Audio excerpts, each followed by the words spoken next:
آپ خود غور کریں، آپ نے اپنے بچوں کو بھیجا، ان میں فرق تو نہیں کر رہے؟ بعض مائیں، اور یہ میرے سامنے کی بات ہے کہ بعض مائیں اپنے پیارے اور گورے چٹے بچوں کو بہت پیار کرتی ہیں، جو سامنے بچے ہوتے ہیں کم شکل ان کو زیادہ اہمیت نہیں دیتی۔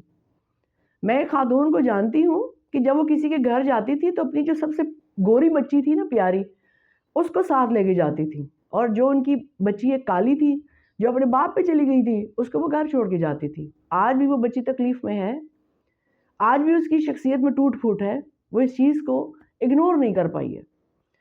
تو اگر آپ والدین ہیں، اولاد کے درمیان انصاف کریں۔ اگر آپ کے والدین حیات ہیں تو ان کی نافرمانی مت کریں۔ اگر آپ جاب کر رہے ہیں تو یہ نہیں کہ اپنی جاب کے کچھ گھنٹے نکال کے باہر گھوم پھر آئیں اور پھر واپس آ کے ٹائم اگر 5 بجے کا یا 2 بجے کا تو وہی لکھ دیں۔ یہ گناہ ہے، یہ بھی گناہ ہے۔ آپ حرام رزق کھا رہے ہیں۔ پھر اگر آپ حرام رزق کھا رہے ہیں تو پھر آپ کی دعا کیسے قبول ہو؟ یہ چھوٹی چھوٹی باتیں ہیں جو آپ نے اختیار کرنی ہے۔ 5 وقت نماز پڑھنی ہے آپ نے، اور قرآن پڑھیں، تہجد پڑھیں، اور کسی انسان کا حق نہ کھائیں آپ۔ جب آپ کسی انسان کا حق کھا لیتے ہیں، کسی کی بد دعا لے لیتے ہیں، تو آپ کی دعا کیسے قبول ہو؟ آپ کو اس چیز پہ غور کرنا ہے کہ کسی انسان کو تکلیف نہ دیں، دکھ نہ دیں۔ کوئی اگر آپ کے لیے بد دعا کر رہا ہے تو آپ سوچیں آپ کا مقام کیا ہے۔ اس دنیا میں بھی سزا ہے اور اس دنیا میں، آخرت میں بھی سزا ہے۔ میں نے آپ کو پہلے بھی بتایا تھا کہ اگر آپ نے کسی انسان کو تکلیف دی ہے تو اس کی سزا اس دنیا میں بھی ملے گی اور آخرت میں بھی، جب تک کہ وہ انسان آپ کو معاف نہ کر دے، جب تک کہ آپ معافی نہ مانگے اس سے۔ اور اگر معافی نہیں مانگیں گے تو دعا کہاں سے قبول ہوگی آپ کی؟ تو آپ کوشش کریں، ایک تو رات کو سونے سے پہلے یہ دعا کیا کریں، اس کی عادت بنائیں کہ اے اللہ تعالیٰ، جنہوں نے میرا حق کھایا، جنہوں نے مجھے تنگ کیا، میں نے ان کو معاف کیا، میں نے سب کو معاف کیا۔ یہ دعا کر کے سویا کریں۔ اور اس کے علاوہ جو بھی چیزیں آپ کو لگتی ہیں، ہر انسان کو خود پتہ ہوتا ہے کہ اس نے کیا غلط کی ہے۔ جو غلطی آپ سے زندگی میں ہوئی ہے، اس انسان سے بھی معافی مانگے اور اللہ سے بھی معافی مانگے اور اس کا ازالہ کریں۔ آپ صدقہ دیا کریں زیادہ سے زیادہ۔ میں نے آپ کو بتایا تھا روز کا 10 روپے تو آپ ہر بندہ ہی نکال سکتے ہیں۔ اپنے سائڈ ٹیبل پہ، اپنی ٹیبل پہ ایک چھوٹا سا باکس رکھ دیں جس میں روز کا صدقہ 10 روپے یا 20 روپے ڈال دیا کریں۔ باہر کوئی مانگنے والا آتا ہے تاکہ آپ کو پیسے ڈھونڈنے نہ پڑیں، تاکہ آپ کو یہ نہ کہنا پڑے کہ چلو چلو معاف کرو۔ گناہ ہے یہ کہ حق کو بھی دیں اور نا حقدار کو بھی دیں۔ یہ اللہ تعالیٰ کا فرمان ہے، اس لیے کہ جب آپ حقدار نہیں بھی ہوتے تو اللہ آپ کو دے رہا ہوتا ہے۔ تو اس لیے حقدار کو بھی دیں اور نا حقدار کو بھی دیں، اور روز صدقہ نکالا کریں، اللہ سے دعا کیا کریں۔ تو اس دعا میں یقین ہونا چاہیے۔ دیکھیں اللہ تعالیٰ فرماتے ہیں کہ میں آپ کا گمان ہوں، اگر آپ اچھا گمان کریں گے میں اچھا دوں گا، اگر آپ میرے لیے برا گمان کریں گے، مجھے صرف قہار ہی سمجھیں گے تو میں قہر ہی دوں گا نا آپ کو پھر۔ تو آپ اپنے دل میں ہمیشہ یہ سوچیں کہ اللہ رحیم ہے، اللہ مشکل کشا ہے، اور یہ میری دعا قبول ہو جائے گی۔ اس یقین سے دعا مانگے۔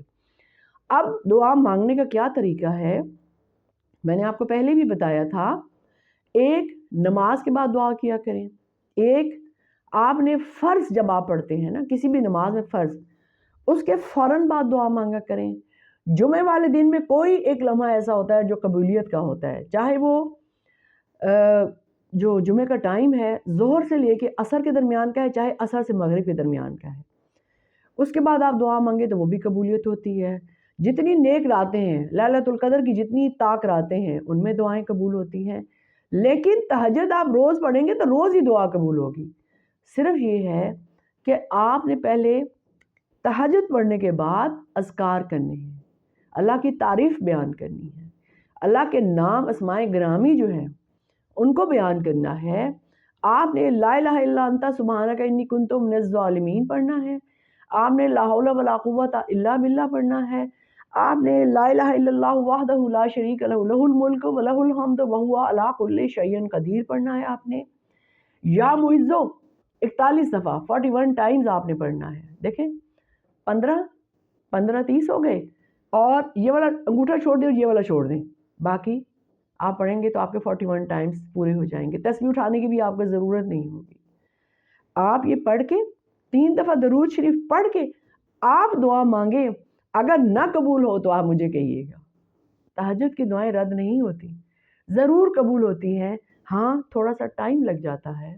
اللہ کو پتہ ہے نا کہ یہ والا ٹائم ہمارے لیے بہتر ہے. آپ دعا مانگتے رہیں, آپ کی جو بھی خواہشات ہیں آپ مانگتے رہیں, وہ قبول ضرور ہوں گی, ضرور ہوں گی وہ قبول.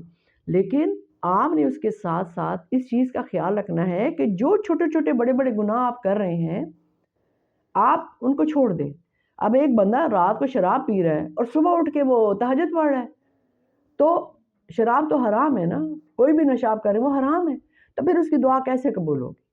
آپ کو پتہ ہے رمضان میں جو شخص شراب پیتا ہے اور روزہ رکھتا ہے تو اس کے نہ روزے قبول ہوتے ہیں, نہ عبادت قبول ہوتی ہے, نہ دعا قبول ہوتی ہے. شرابی کی دعا قبول نہیں ہوتی, جو نشہ کرتے ہیں اس کی دعا قبول نہیں ہوتی. یہ بات یاد رکھیں آپ. اب یہ چھوٹے چھوٹے جو گناہ یا بڑے بڑے گناہ جو آپ کر رہے ہیں ان کو آپ چھوڑ دیں, انشاءاللہ آپ کی دعا ضرور قبول ہوگی. میرا اللہ پہ یقین ہے, اور آپ بھی اللہ پر یقین رکھ کے دعا مانگا کریں. بہت بہت شکریہ.